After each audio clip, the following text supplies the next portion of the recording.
Good evening, friends, and welcome to Sleepy Time Tales, a podcast aimed at helping you to get a good night's sleep.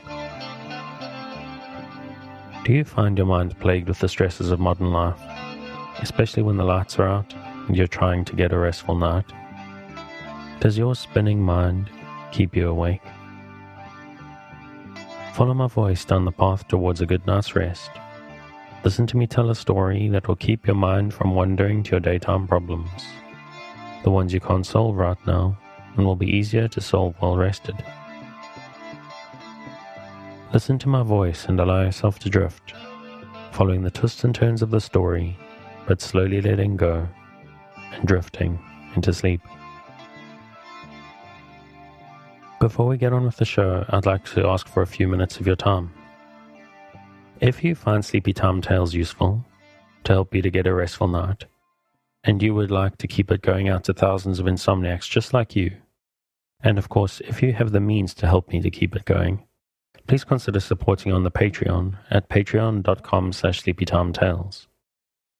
This is monthly support that not only helps me keep the lights on, but can also get you fun bonuses based on your contribution level.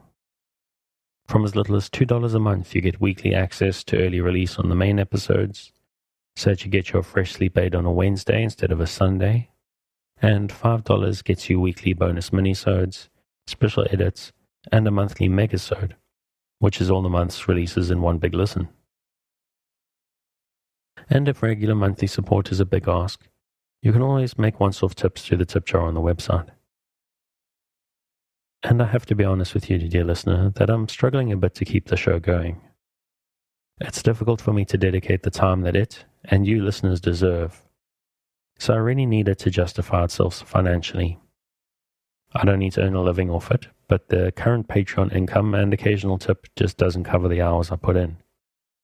My audience is 30% bigger than it was a year ago, and the income is lower, so it's barely covering running costs, never mind the time that it takes. I'm not shutting down anytime soon, but Sleepy Time Tales is probably not going to be running by mid-year if I don't manage to turn it around a little bit with your help. To emphasize, if you can't afford to make any contributions, please don't feel guilted into it. Times are tough for a lot of people. But if a few more of the thousands of you that listen every week can kick in the price of a cup of coffee once a month, I can keep this going and maybe even expand the show. Because I always did have big plans for Sleepy Time Tales, to be able to release more episodes and do more exciting things for supporters, so I'd love it if you could help me with that. And that's enough tin rattling for tonight. Let's get back to the show. So what exactly is Sleepy Time Tales? What is it for? What is this strange thing, this strange idea, this podcast that you're supposed to fall asleep to? Lack of sleep is a health crisis in the 21st century, and this is a podcast intended to help those that it can to get a restful night. Do you find yourself lying awake at night, mind spinning and emotions in turmoil with anxieties of 21st century life? Do you wake up in the middle of the night and find yourself not quite able to doze back off at 3 a.m.? I'm here to help. My name is Dave, and I'm your narrator, here to help you into a restful night. Sleepy Time Tales is intended to be used as a distraction to what keeps you awake at night, or sometimes background noise or simply company. As far as I know, there are a couple of different ways to engage with the show. The main idea is that it gives you something to focus on, a story or an event that lets you keep your mind on a specific point, to stop it from spinning out into stress and anxieties, to focus just enough not to resist the embrace of a night's sleep when it comes for you. Or maybe you need something else. Maybe you just need some kind of background. Some people like the sound of the ocean, or wind in the trees, or the sound of rain, or maybe just some boring dude droning on. But however you're engaging, however you're using the show, don't force the sleep. Just keep a light mental grip on the thread of the story and allow the need for sleep to come for you naturally. Now, obviously, I'm hoping that you're asleep before I get to the end of the episode, but don't feel pressurized. If this is your first night, this probably actually won't work for you. It'll probably take a solid 3 nights or so to get used to it, to the strangeness of the whole idea, to get used to listening to my voice. Maybe my accent is a little strange to you. Or maybe one episode isn't quite long enough. Of course, there's also the other problem is maybe you don't struggle to go to sleep. Maybe your problem is waking up in the middle of the night. What I do in that case is download a whole bunch of episodes, put them in a playlist, hit play when you go to sleep, and let them go all night. That way, if you wake up, they're still running and you're struggling to get back to sleep, just carry on listening and drift off again.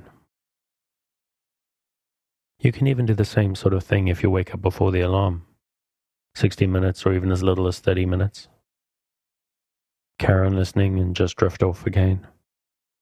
And you may wonder what the point of that is. After all, what good is an extra 60 minutes or 30 minutes of sleep?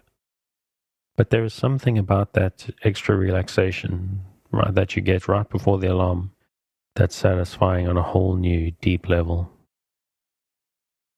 So relax. If you're new to the show and prone to late nights lying staring at the ceiling, this may seem strange to you. So give it a chance. Because I'm here to work with you, to create a safe space, a cocoon in which you can curl up and allow nature to take its course. So if you're still with me, thank you for staying. If you're already asleep, we'll chat again soon. And of course you aren't hearing me, except maybe in a dream. We're going for something new this week. The Wood Beyond the World by William Morris. Chapter 1 Of Golden Walter and His Father. A while ago there was a young man dwelling in a great and goodly city by the sea, which had to name Langton-on-Holm. He was of but 25 winters, a fair-faced man, yellow-haired, tall and strong, rather wiser than foolisher than young men are mostly wont. A valiant youth and a kind. Not of many words, but courteous of speech, no roister, naught masterful, but peaceable, and knowing how to forbear. In a fray a perilous foe, and a trusty war-fellow. His father, with whom he was dwelling when this tale begins, was a great merchant, richer than a baron of the land, a headman of the greatest of the lineages of Langton, and a captain of the port. He was of the lineage of the Goldings, therefore he was called Bartholomew Golden, and his son Golden Walter. Now may you well deem that such a youngling as this was looked upon by all as a lucky man without lack. But there was this flaw in his lot. Whereas he had fallen into the toils of love of a woman exceeding fair, and had taken her to wife, she naught unwilling as it seemed. But when they had been wedded some 6 months, he found by manifest tokens that his fairness was not so much to her, but that she must seek to the foulness of one worser than he in all ways. Wherefore his rest departed from him, whereas he hated her for her untruth and her hatred of him.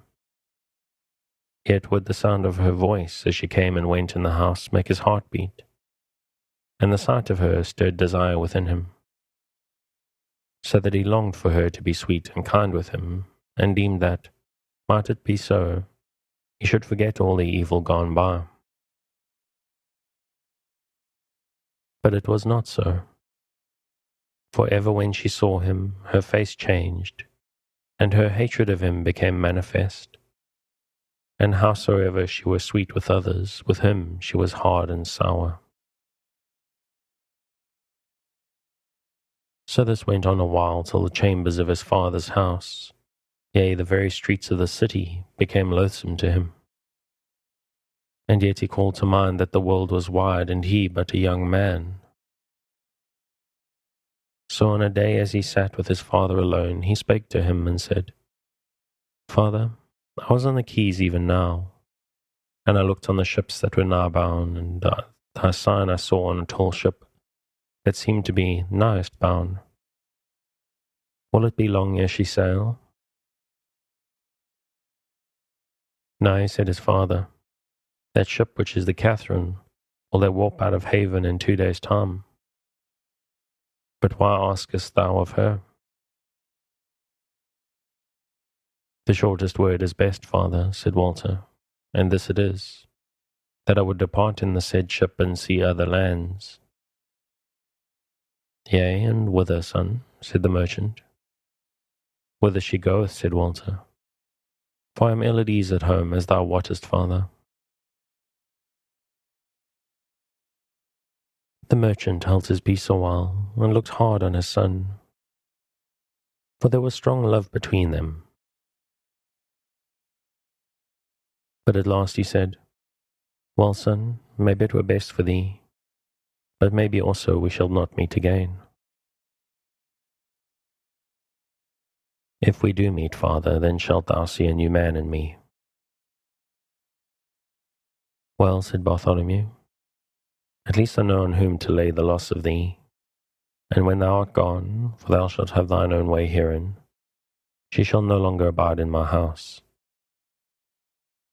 Nay, but it were for the strife that should arise wenceforth betwixt her kindred and ours. It should go somewhat worse with her than that. Said Walter, I pray thee shame her not more than needs must be, lest so long thou shame both me and thyself also. Bartholomew held his peace again for a while. Then he said, Goeth she with child, my son? Walter reddened and said, I wot not of whom the child may be. Then they both sat silent, till Bartholomew spake, saying, The end of it is, son, that this is Monday, and that thou shalt go aboard in the small hours of Wednesday. And meanwhile I shall look to it that thou go not away empty-handed. The skipper of the Catherine is a good man and true, and knows the seas well. And my servant, Robert the Low, who is clerk of the lading, is trustworthy and wise, and as myself in all matters that look toward Shaffa. The Catherine is new and stout-builded, and should be lucky, whereas she is under the ward of her who is the saint called upon in the church where thou wast christened, and myself before thee, and thy mother and my father and mother, all lie under the chancel thereof, as thou wottest. Therewith the elder rose up and went his ways about his business, and there was no more said betwixt him and his son on this matter. Chapter 2. Golden Walter takes ship to sail the seas. When Walter went down to the Catherine next morning, there was the skipper Geoffrey, who did him reverence, and made him all cheer, and showed him his room aboard ship, and the plenteous goods which his father had sent down to the quays already, such haste as he had made. Walter thanked his father's love in his heart, but otherwise took little heed to his affairs, but wore away the time about the haven, gazing listlessly on the ships that were making them ready outward, or unlading, and the mariners and aliens coming and going. And all these were to him as the curious images woven on a tapestry. At last, when he had well now come back to the Catherine, he saw there a tall ship, which he had scarce noted before, a ship all bound which had her boats out, and men sitting to the oars thereof ready to tow her outwards, when the hawser should be cast off. And by seeming her mariners were but abiding for someone or other to come aboard.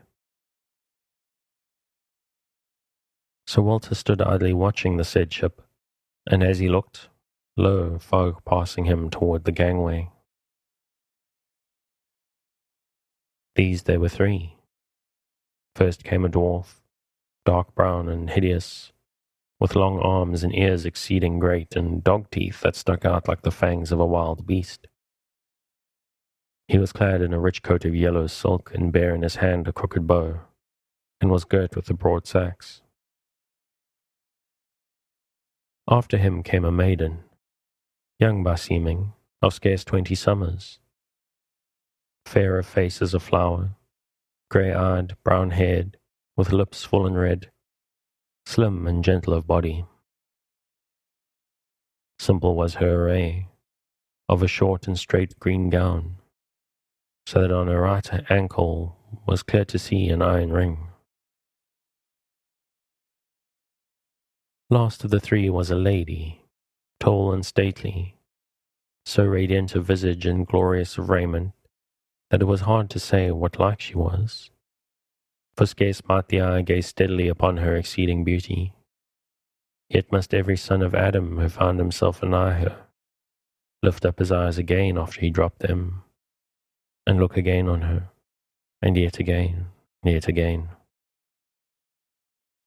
Even therewith the shipman cast abroad a banner, whereon was done in a green field a grim wolf ramping up against a maiden, and so went the ship upon her way.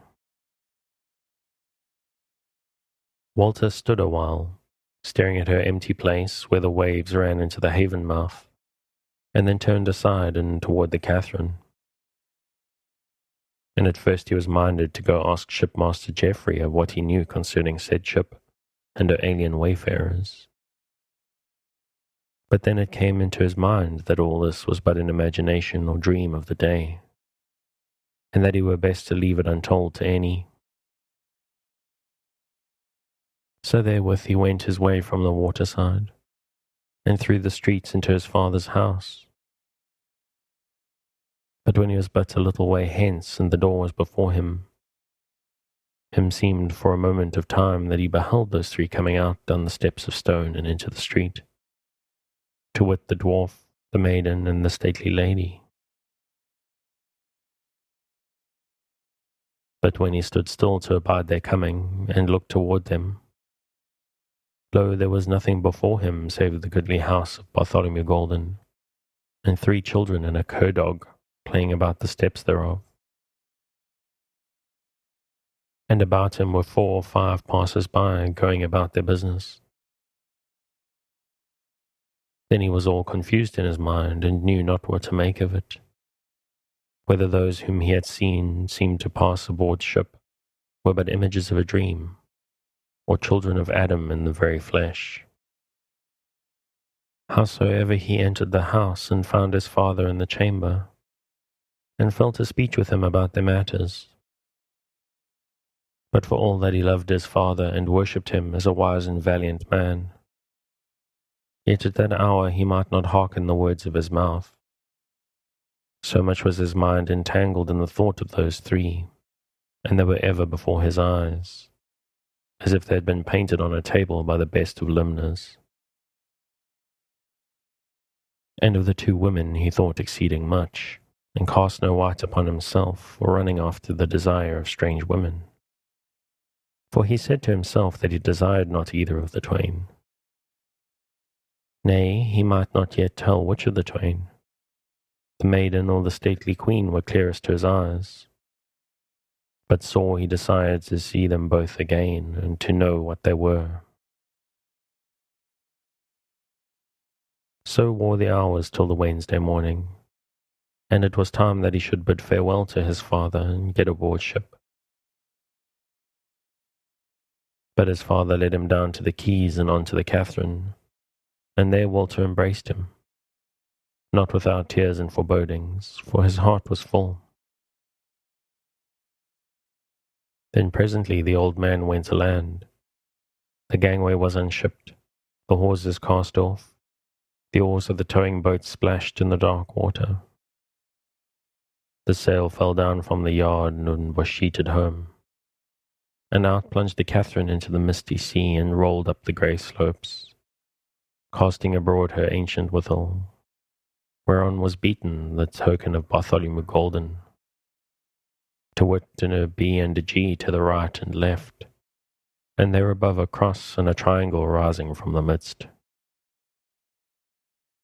Walter stood on the stern and beheld, yet more with the mind of him than with his eyes, for it all seemed but the double of what the other ship had done, and the thought of it as if the twain were as beads strung on one string, and led away by it into the same place, and thence to go in the like order, and so on again and again, and never to draw nigher to each other. Chapter 3. Walter heareth tidings of the death of his father.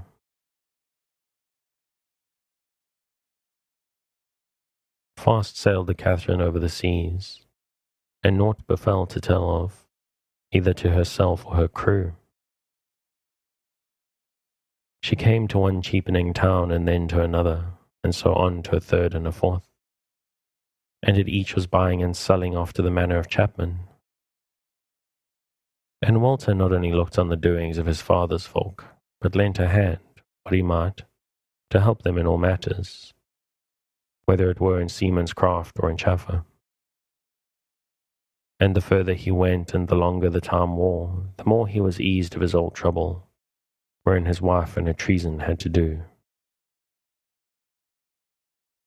But as for the other trouble, to wit his desire and longing to come up with those three, it yet flickered before him, and though he had not seen them again as one sees people in the streets, and as if he might touch them if he would, yet were their images often before his mind's eye. And yet, as time wore, not so often, nor so troublously, and forsooth both to those about him and to himself, he seemed as a man well healed of his melancholy mood. Now they left that fourth stead and sailed over the seas and came to a fifth, a great and fair city, which they had made more than 7 months from Langton on Holm. And by this time was Walter taking heed and joyance in such things as were toward in that fair city, so far from his kindred. And especially he looked on the fair women there, and desired them, and loved them, but lightly, as befalleth young men.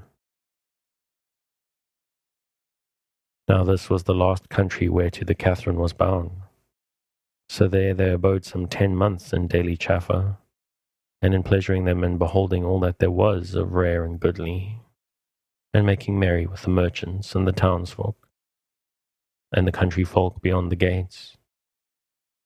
And Walter was grown as busy and gay as a strong young man is like to be, and was as one who would fain be some account amongst his own folk.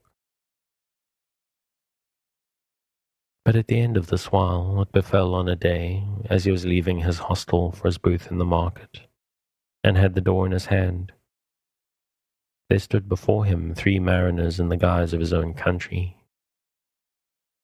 and with them was one of clerkly aspect, whom he knew at once for his father's scrivener, Arnold Penstrong by name. And when Walter saw him, his heart failed him, and he cried out, "Arnold, what tidings? Is all well with the folk at Langdon?" Said Arnold, "Evil tidings are come with me. Matters are ill with thy folk, for I may not hide that thy father, Bartholomew Golden, is dead, God rest his soul." And that word it was to Walter as if all that trouble, which but now had sat so light upon him, was once again fresh and heavy, and that his past life of the last few months had never been. And it was to him as if he saw his father lying dead on his bed, and heard the folk lamenting about the house. He held his peace a while, and then he said in a voice as of an angry man, "What, Arnold? And did he die in his bed, or how? For he was neither old nor ailing when we parted." Said Arnold, "Yea, in his bed he died. But first he was somewhat sword-bitten." "Yea, and how?" quoth Walter. "When thou wert gone, and a few days wearing, thy father sent thy wife out of his house, back to her kindred of the Reddings with no honour, and yet with no such shame as it might have been. without blame to us of those who knew the tale of thee and her, which God of mercy will be pretty much the whole of the city. Nevertheless, the Reddings took it amiss, and would have a mote with us Goldings to talk of booting. By ill luck we yea said that for the saving of the city's peace, but what betide? We met in our guild hall, and there befell the talk between us, and in that talk certain words could not be hidden, though there were none too seemly nor too meek. And in the said words once spoken drew forth the whetted steel, and there was then the hewing and thrusting. 2 of ours were slain outright on the floor, and 4 of theirs, and many were hurt on either side. Of these was thy father, for as thou mayest well deem he was naught backward in the fray. But despite his hurts, 2 in the side and 1 in the arm, he went home on his own feet, and we deemed that we had come to our above.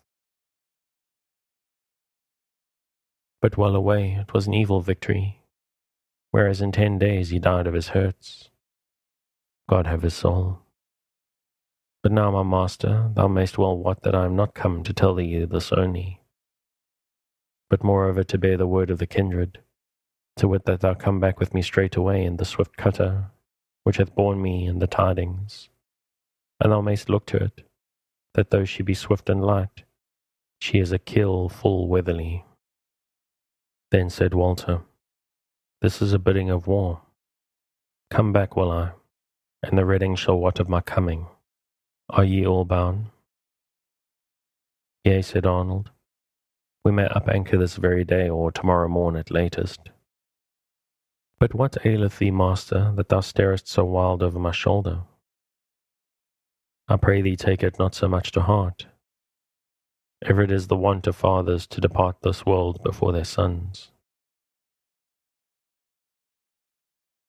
But Walter's visage from wrathful red had become pale, and he pointed up street and cried out, Look, dost thou see? See what, master? Quoth Arnold. What? Here cometh an ape in gay raiment, belike the beast of some jongleur. Nay, by God's wounds, 'tis a man, though he be exceedingly misshaken like a very devil. Yea, and now there cometh a pretty maid, going as if she were of his many. And lo, here a most goodly and noble lady. Yea, I see. And doubtless she owneth both the 2, and is of the greatest of the folk of this fair city. For on the maiden's ankle I saw an iron ring, which betokeneth thraldom among these aliens. But this is strange. For noticest thou not how the folk in the street heed not this quaint show? Nay, not even the stately lady, though she be as lovely as a goddess of the Gentiles, and beareth on her gems that would buy Langton twice over. Surely they must be over wont to strange and gallant sights. But now, master, but now? Yea, what is it? Said Walter. Why, master, they should not yet be gone out of eyeshot. Yet gone they are. What is become of them? Are they sunk into the earth? Tush, man, said Walter, looking not on Arnold, but still staring down the street. They've gone into some house while thine eyes were turned from them a moment. Nay, master, nay, said Arnold. Mine eyes were not off them one instant of time. Well, said Walter, somewhat snappishly, they are gone now, and what have we to do to heed such toys? We with all this grief and strife on our hands. Now would I be alone to turn the matter of thine errand over in my mind. Meantime, do thou tell the shipmaster Geoffrey and our folks of these tidings, and thereafter get thee all ready, and come hither to me before sunrise tomorrow, and I shall be ready for my part, and so sail we back to Lantern. Therewith he turned him back into the house, and the others went their ways. But Walter sat alone in his chambers a long while, and pondered these things in his mind. and while he's made up his mind that he could think no more of the vision of these three, but would fare back to Langton and enter into the strife with the Reddings and quell them or Dials. But lo, when he was quite steady in this doom, and his heart was lightened thereby, he found that he thought no more of the Reddings and their strife, but as matters that were past and done with, and that now he was thinking and devising if by any means he might find out what land dwelt those three. And then again he strove to put that from him, saying that what he had seen was but meat for one brain-sick and a dreamer of dreams. But furthermore he thought, yea, and was Arnold, who this last time had seen the images of those three, a dreamer of waking dreams? For he was naught wanted in such wise. Then thought he, at least I am well content that he spake to me of their likeness, not I to him. For so I may tell that there was at least something before my eyes which grew not out of mine own brain. And yet again, why should I follow them? And what should I get by it? Indeed, how shall I set about it? Thus he turned the matter over and over, and at last, seeing that if he grew no foolisher over it, he grew no wiser, he became weary thereof, and bestirred him, and saw to the trussing up of his goods, and made all ready for his departure. And so wore the day and slept at nightfall, and at daybreak comes Arnold to lead him to their keel, which hight the Bartholomew.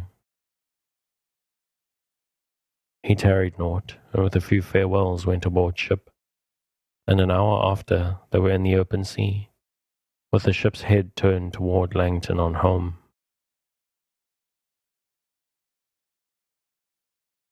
Chapter 4. Storm befalls the Bartholomew, and she is driven off her course. Now swift sailed the Bartholomew for 4 weeks towards the northwest with a fair wind, and all was well with ship and crew. Then the wind died out on even of a day, so that the ship scarce made way at all, though she rolled in a great swell of the sea, so great that it seemed to ridge all the main athwart. Moreover, down in the west was a great bank of cloud huddled up in haze, whereas for 20 days past the sky had been clear, save for a few bright white clouds flying before the wind. Now the shipmaster, a man right cunning in his craft, looked long on sea and sky, and then turned and bade the mariners take in sail and be right heedful. And when Walter asked him what he looked for, and wherefore he spake not to him thereof, he said surlily, Why should I tell thee what any fool can see without telling, to wit that there is weather to hand?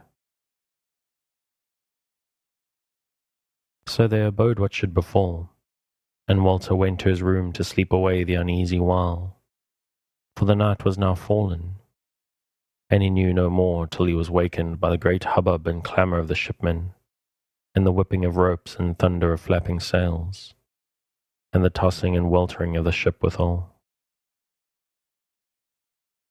But being a very stout-hearted young man, he lay in his room, partly because he was a landsman, and he had no mind to tumble about among the shipmen and hinder them. And withal he said to himself, What matter whether I go down to the bottom of the sea or come back to Langton, since either way my life or my death will take away from me the fulfilment of desire.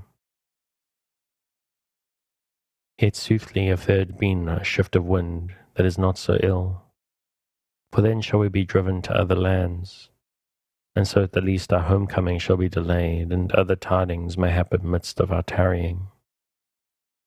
So let all be as it will.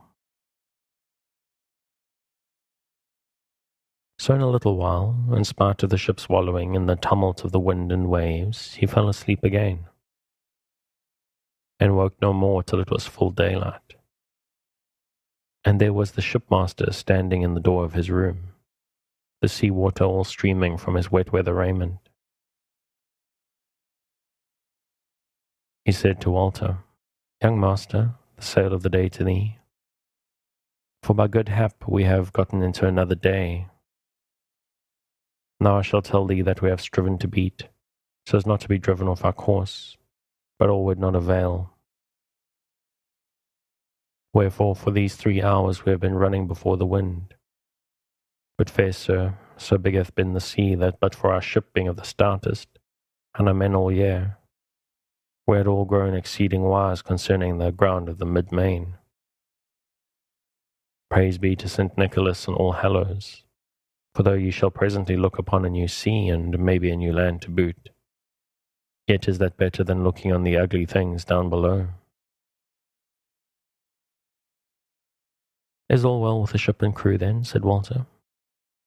Yea, forsooth, said the shipmaster. Verily the Bartholomew is the darling of oak woods. Come up and look at it. How she is dealing with wind and waves, all free from fear. So Walter did on his foul weather raiment, and went up to the quarter-deck. And there indeed was a change of days. For the sea was dark and tumbling, mountain high, and the white horses were running down the valleys thereof, and the clouds drave low over all, and bore a scud of rain along with them. And though there was but a rag of sail on her, the ship flew before the wind, rolling a great wash of water from bulwark to bulwark. Walter stood on it a while, holding on by a stay rope, and saying to himself that it was well that they were driving so fast toward new things. Then the shipmaster came up to him and clapped him on the shoulder and said, Well, shipmate, cheer up, and now come below again and eat some meat and drink a cup with me. So Walter went down and ate and drank, and his heart was lighter than it had been since he had heard of his father's death, and the feud awaiting him at home, which forsooth he had deemed would stay his wanderings a weary while, and therewithal his hopes. But now it seemed as if he needs must wander, would he not? And so it was that even this fed his hope, so sore his heart clung to that desire of his to seek home to those three that seemed to call him unto them. And that's the end of a chapter, so I'll call it there for tonight. As always, if you want to pick up where I'm leaving off, you can get the original on Project Gutenberg at the link in the show notes.